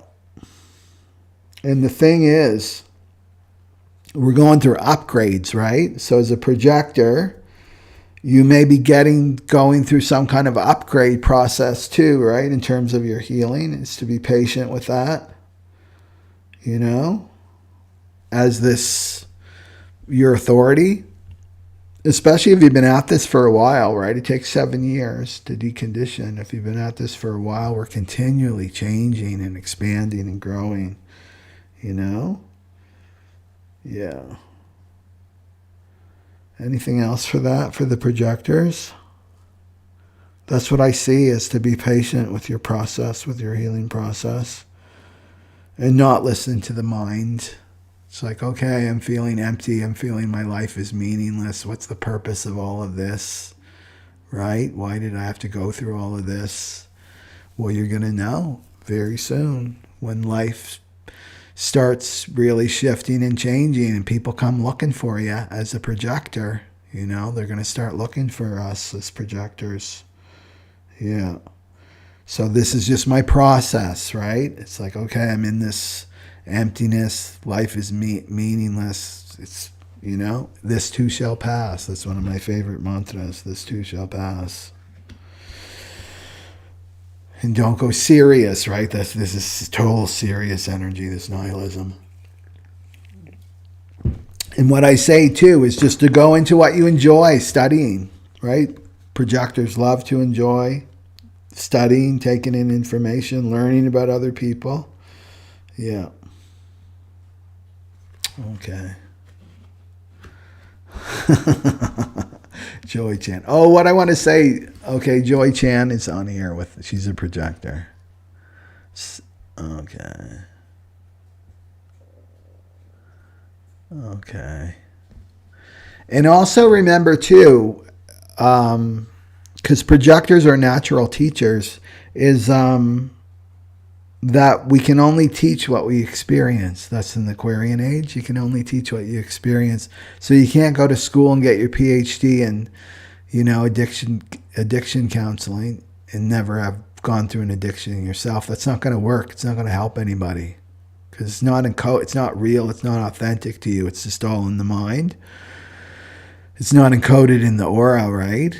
Is that whatever experiences that you're going through right now and completing, because the 21 is here, is that it's going to serve, right? It's going to serve other people. I often go through, like, why did I go through that experience? And then something will happen. Somebody will come to me a day later, a week later, a couple months later, a year later, and then it's, oh, that's why I went through that experience, so I can help other people, right? And this is this channel. That makes sense, right? This 4629, the channel of discovery, is about just surrendering into whatever experience you're in right now, human experience, and that you'll understand at the end of it, not when you're in the middle of it. And the nihilism is like you're in the middle of it. That's what I see. You're in the middle of it. Or you're coming to the end of it, this 21. Like Joy is saying, you know, nobody recognizes me. Well, this is coming to an end for Joy Chan. And remember, Joy, as projectors, the one caveat that we have, the one little rule we can break as projectors, is we can invite one another, right? So I can get on the horn with another projector and invite them and help them in ways that I can't help the other types too. So projectors don't have to invite. They can invite each other, is what I'm trying to say. Yes, the sacral's nonverbal. Yeah. Okay. And let's go for the manifestors. Where's the manifestors?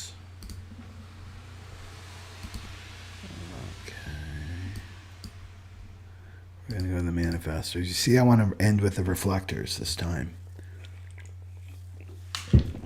So the manifestors. And they are 8-9% of the planet. So very rare too. Rare birds. Okay. And they've got the closed and repelling auras, the manifestors. Closed and repelling. So their strategy is they wait for divine inspiration that comes through them, through like their intuition, and then they inform, they share, and then they act. So the projector has to be recognized and invited. That's just how their aura works. In the generator family, you have to respond, right? Well, the manifestors, the informing isn't really a mechanical thing. They're informing, they're sharing. It just makes their life easier. It makes their life easier. Because they're the most independent type, is the manifestors. Because they're closed and repelling. So they're like the boy in the bubble. That old movie, Boy in the Bubble, or The Girl in the Bubble. They can feel very isolated and alone as manifestors.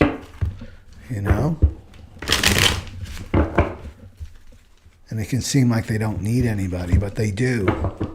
They do need other people, especially now in the Aquarian age. So the informing and the sharing is like, it's like a warning. It's like a warning. So Ra explains it, and it's funny, I've got so many manifestors here on the chat. Right? Because usually Ra was saying like he did thousands of readings and very, very few manifestors came to him, even with the population, right? The 8-9%, because they don't want help, right? Manifestors don't want help. It's really challenging for them to ask for help or even to acknowledge to themselves that they need help. I thought that was interesting.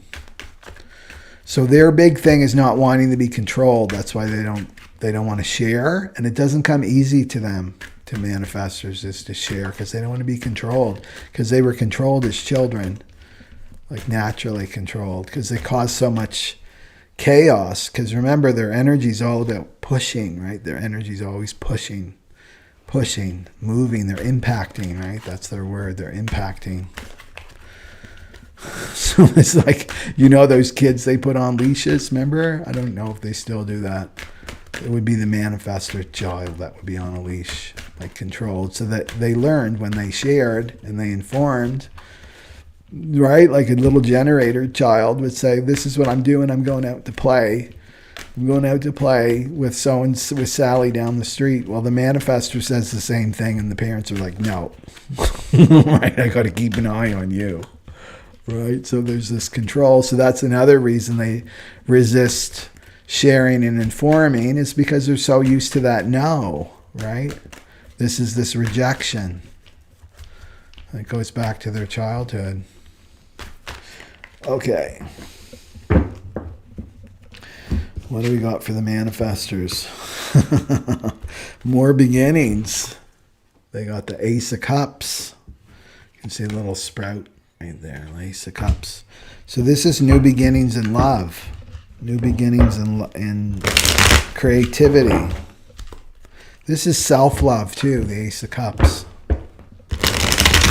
That's good news. And so that's the only way. If you look at the girl in the bubble, the boy in the bubble is the manifestor with the closed and repelling aura. Nobody can get in. Nobody can get into a manifestor. Not like a generator. So we live in a generator world. These auras are communicating with one another, right? The generators and the manifesting generators, they're communicating with one another. Just beyond speaking, right? That's why there's such a flow in terms of being able to be social. Well, the manifestor has challenges about being social, because the generator meets up with a manifestor, their aura. This is all going on in the subconscious level. So the warm, fuzzy aura of the generator meets up with the manifestor, right? And it's like, what? There's a jolt. This is going on in the auric level, the subconscious auric level, and they're trying to envelop this manifestor, and they can't get in. So unconsciously, they don't trust the manifestor. They don't trust the manifestor. That's why they always want to know what's that person up to, right? Immediately don't trust them. So the manifestor, that's why you've got the strategy of like informing and sharing. It's like, I'm okay. You know why we shake hands?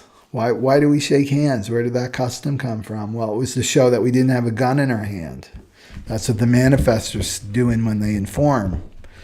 I'm okay. You can trust me. You can trust me. Right? Okay. So that's the way, and people give up on the manifestors quite easily too, because they know they're different, right? They know that they're different. And the manifestor doesn't need other people in a sense, you know, but they do. That's what this is saying with the love. Yeah. Okay. And then you got the projection card too. So the Ace of Cups and the projection card, and then this overall here. Energy. So projection, that's shadow 101, right? You can see the guy. You see him with the little projector and the demon. And there's the demons actually coming from that person. So projecting on the other. So projecting your shadow, manifestors, and especially with love, right? Ace of Cups is all about love. It's all about love. Is because you get projected upon. That's the thing, right? As a manifestor, you get projected upon because you got the closed and repelling aura. These generators are like, I don't trust this manifestor. They may not be able to verbalize it, but they immediately have a distrust of you because you're not like them. They don't have the open enveloping aura. And they know it. It's like, I can't get in there with this manifestor, and then they're moving this energy and they're impacting me. I don't like this. I don't like this. I don't trust this. They're going to negatively impact me, right? So you're alien to them, right? As a manifestor, you're alien to them. So you've been I don't like that word victim. You've experienced projection by the world, right? Because we're living in the generator world. So you can be projecting to protect yourself because it's also unconscious, right? Of just projecting, well, they're going to reject me because it's your big fear of rejection as a manifestor. Well, they're going to reject me, so I'm going to reject them first. And I don't trust them, right? You see how all this gets entangled? It all comes back from this 0 to 7 years old, right? When you were a tiny tot. And rejected by a family member, you know? So I'm going to, you can't fire me, I quit, that kind of thing. I'm going to project this onto them. I don't trust them, right? And you're fearing this deep wound of rejection. That's what this is saying.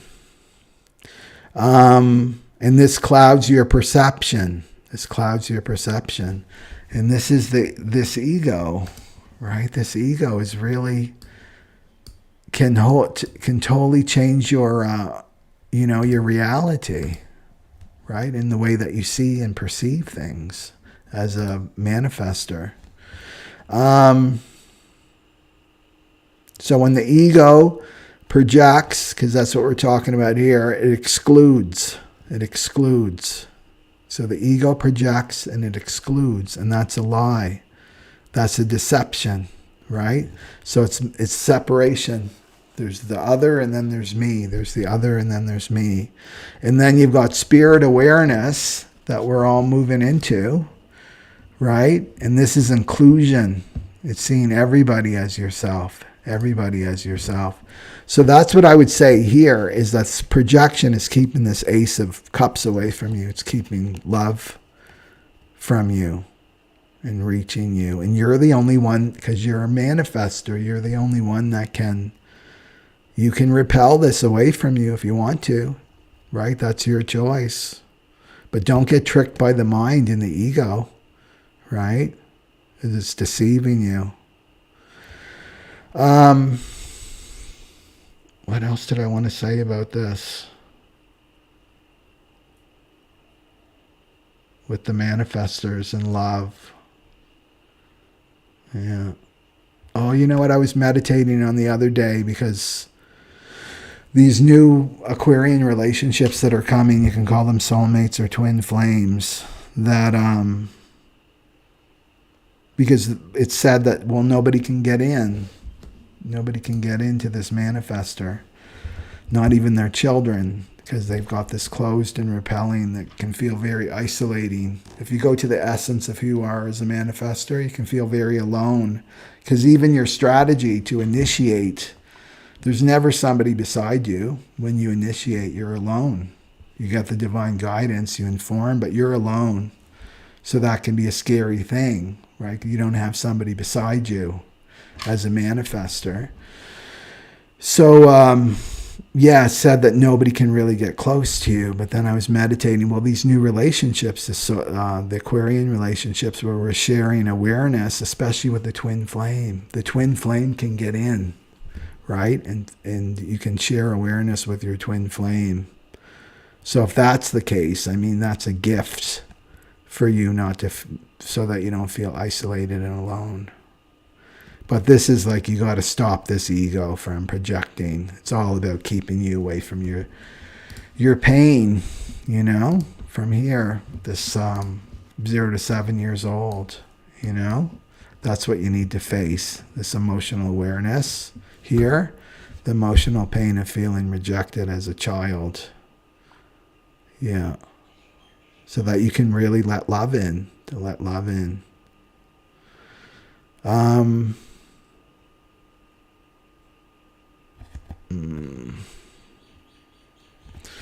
What else with this? And then with the seriousness is the projection. Delight.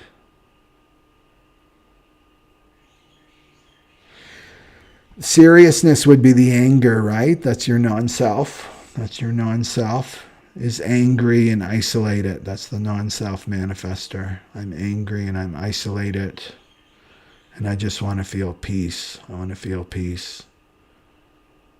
And that's just about informing and sharing.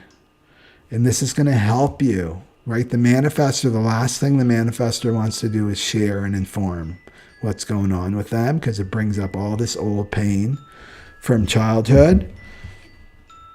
You have to remember that you're going to feel less alone, right? You'll feel less alone when you share and you inform with other people. You let them know what's going on inside you, because nobody can, your twin flame can get in there, but nobody else can get in there, right? So this is going to make your life a lot easier, is when you share and then you're connecting, right? But only you can do that. That other person can't do that for you, you know, and it's going to make your life easier. And you'll feel,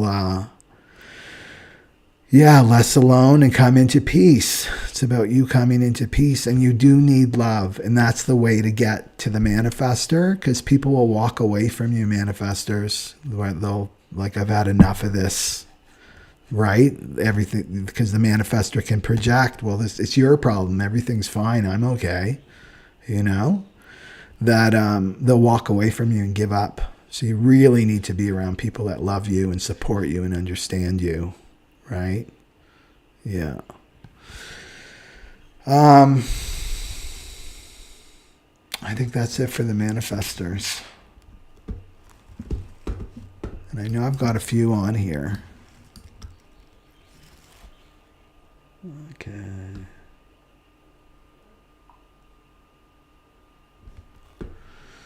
Okay. Okay, so let's go for the reflectors. Where's the reflectors?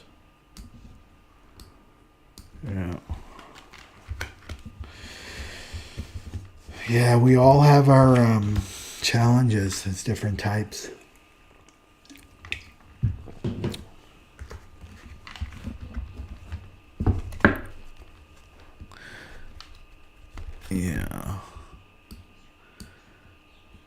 Yeah, they're saying it sounds tough for the manifestors, yeah.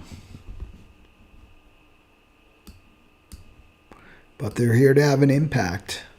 And that's how you relate to a manifestor, is you talk about how they've impacted you. Right? That's what they're most interested in, is how can I have an impact on the other. And Ra was the manifestor, the founder and teacher of human design.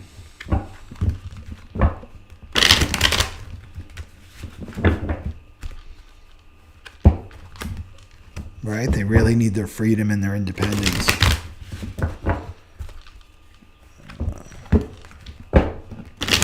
Okay, let's go for the reflectors. 1% of the planet. That's why we're ending with them. And they're the ones that keep us on track. They let us know how we're doing as a collective, how we're doing as a community, the health of our community. They follow the moon. I think the moon is still in Leo, so they're probably feeling really good, the reflectors.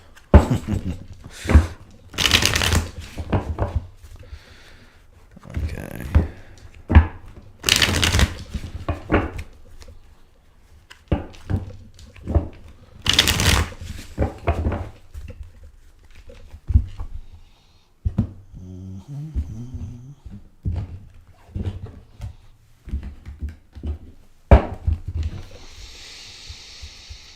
Okay.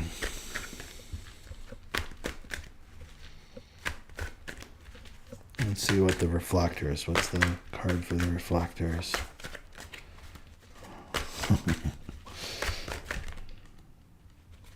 Oh. The reflectors got the 9 of Pentacles. 9 of Pentacles. This is abundance, luxury, financial independence, and gratitude. It's the single card. I'm single and I'm self-reliant. I'm feeling good. Maybe you're striving towards that. Or maybe you're in that space now. Or maybe, because if we go to the overall, maybe you got some victim thinking about that. Like, I'm alone. I thought you got the relationship card, though, last time. Or you're learning this. We all have to learn this for this new cross of Sleeping Phoenix. Okay, what's the ego saying? Oh, we got 2 doubles. You got the projection card, too. Same as the manifestors. Projection here. Yeah. Projecting. So it's really interesting with the reflectors because they got projected. I mean, we all get projected on, but they really get projected upon, the reflectors, because they're reflecting back the other person, you know, or the group of people. And I noticed that with my reflector friend that I knew really well in Canada. And I would see myself. I would totally see myself. When I learned that he was a reflector and learned about human design, I would see myself. I would see that because what you do as a reflector, you reflect those qualities. You magnify those qualities back to the other person, you know? So you may be doing fine, right? Fine on your own, right? Fine on your own. Self-reliant, enjoying your own company as a reflector. You need to be alone anyway. Spend time alone as a reflector to discharge, right? Because you've got the sampling Teflon aura here, right? As a reflector, it's resistant and sampling here. Okay, I just want to get this so I can see this. It's doing that same thing that it did last time. Okay, so it's sampling and resistant aura. So you may be getting the projection on you, right? Somebody projecting their shadow onto you. To not take it personally, not to take it personally. When you know yourself, that's just the thing. When you know yourself, right? You have that gift of discernment. You know what's not you that's coming at you, and what is you. And you're a reflector. That's just what you do. That's what you do. So I would think, I mean, I'm not a reflector, is that to really embrace detachment would be really important for you as a reflector, you know? And maybe you've got projection coming at you, like, oh, poor you, you're single and trying to hook you up with everybody. You've got people in your life that are doing that. And that you're completely fine. That's what this card is saying, right? To not compare yourself. This is the comparison to other people and other people's lives. I just want to get another card just for a fuller picture to see if we're on the right track here for the reflectors.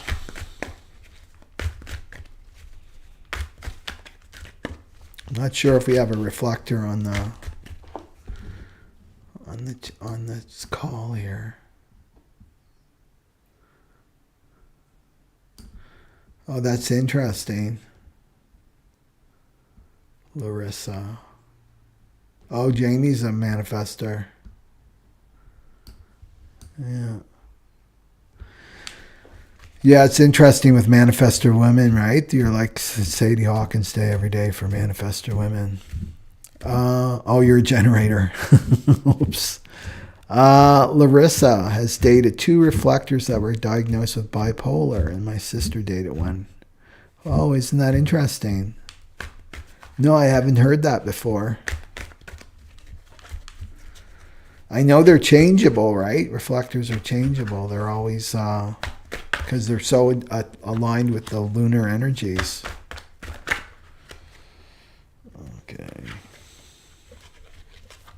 Okay, what do we got for the reflector just to fill out the picture here?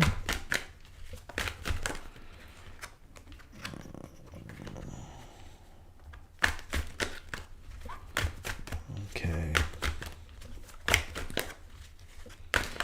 What's the reflector? The reflector.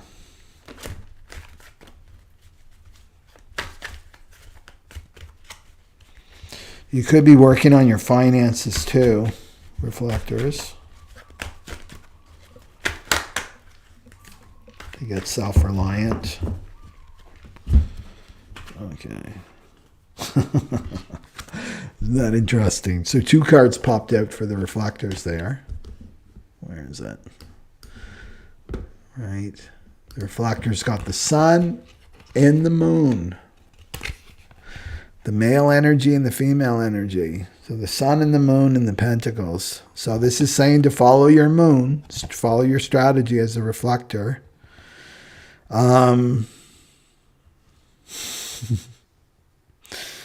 Yeah. Let's see here. The shadow of seriousness.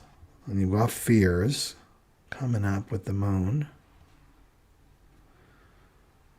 You're not supposed to be the same every day. Like, leave that behind as a reflector. I know that's valued in our society, especially if you're a male reflector, is to be steady, right? The same, but you're not. I mean, this is your gift, is delight, right? With this 46, this is your thing, is delight. You're here to be delighted and surprised by life. You're supposed to change. You're the moon, right? You wax and wane. You're changeable. You're changeable. I feel like, too, that there could be some projection upon you that you're being a flake, right? You're being flaky because you're so changeable. You're like a chameleon. That's the way you're supposed to operate. Yeah. I feel like the projection's coming on you. It's not, you're not sending it out. Yeah.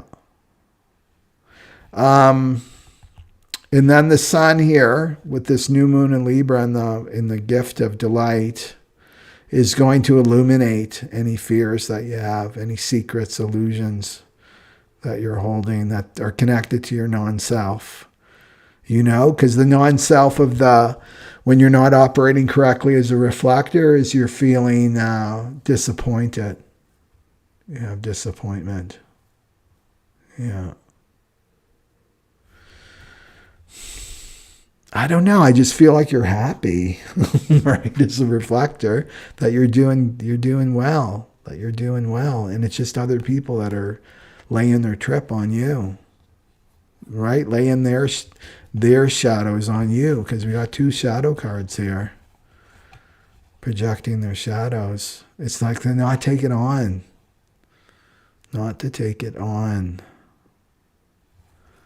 Yeah. Okay. Is there anything else with that?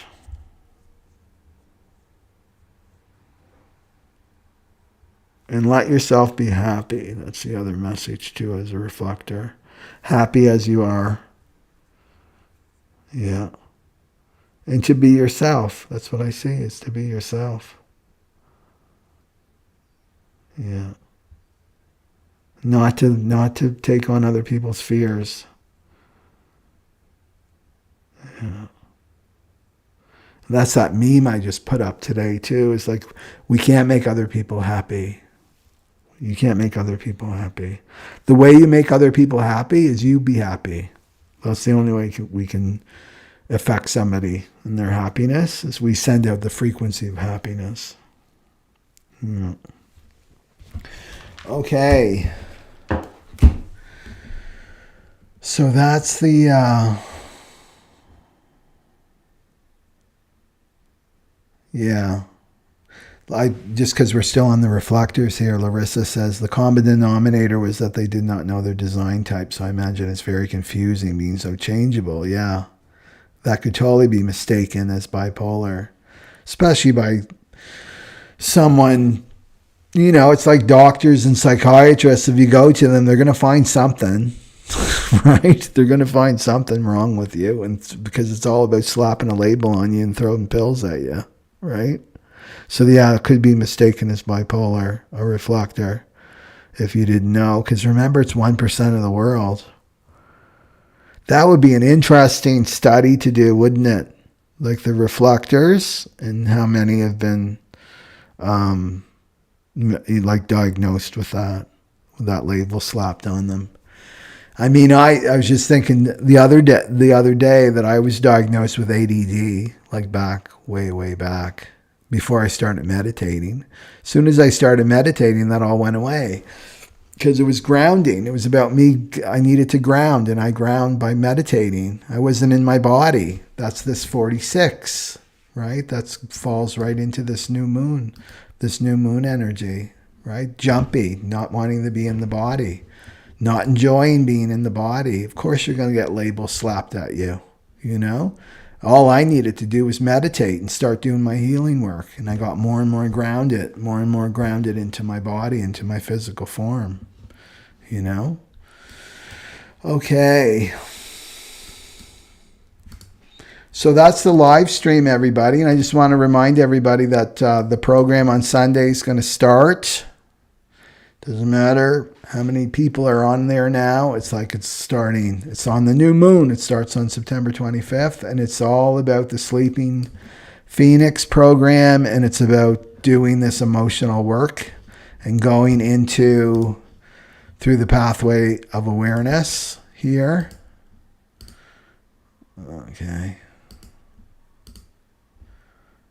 Right here. Right? The pathway of awareness, going from the physical, mental, emotional frequency.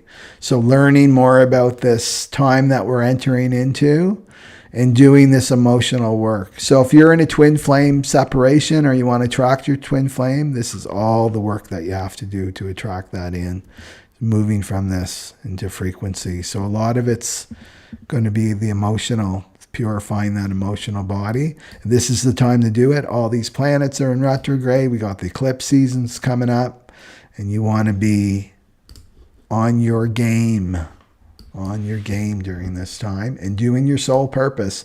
Remember, we all came to this planet for a reason, every one of us, and it's locked inside of us, our purpose, our soul purpose. And that's what we're really seeking.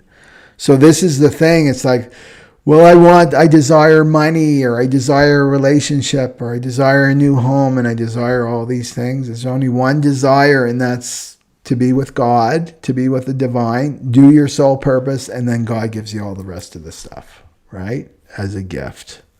But we're here to do our soul purpose, and that's what this energy is really showing us during this time. And that's what you're really seeking, because that's what's going to give you that joy and that energy and the vitality and the delight, right? The delight, the gift of delight and ecstasy. Yeah. Okay, so I got to scoot off to walk my dog. But thank you for everybody that's jumped online, and continue following me and my channel, and you'll learn more and more about human design. And just accept yourself. Love being in your body. The angels are jealous that you have a body and they don't. You can experience this world. You can actually be in the movie, right? We're watching, one part of us is watching the movie in the seats, but human design allows us to participate in the movie too. We're sitting in the seat, but we're also participating in the movie, and that's using our strategy, right, and authority. Okay, because we're here to delight, right? We're here for a reason on planet Earth. This used to be the vacation planet, apparently, right? For the galaxy, right? The place where people would come in vacation. They come to planet Earth in vacation, and they would create all these things, right? These enjoyments and delights. But we got trapped here. We got trapped in matter, right? But this was the vacation. We're coming back to the vacation planet. It's the party planet. Okay? So have a great day or evening wherever you are in the world. And please leave your comments below. Okay. Satnam Aloha, everyone.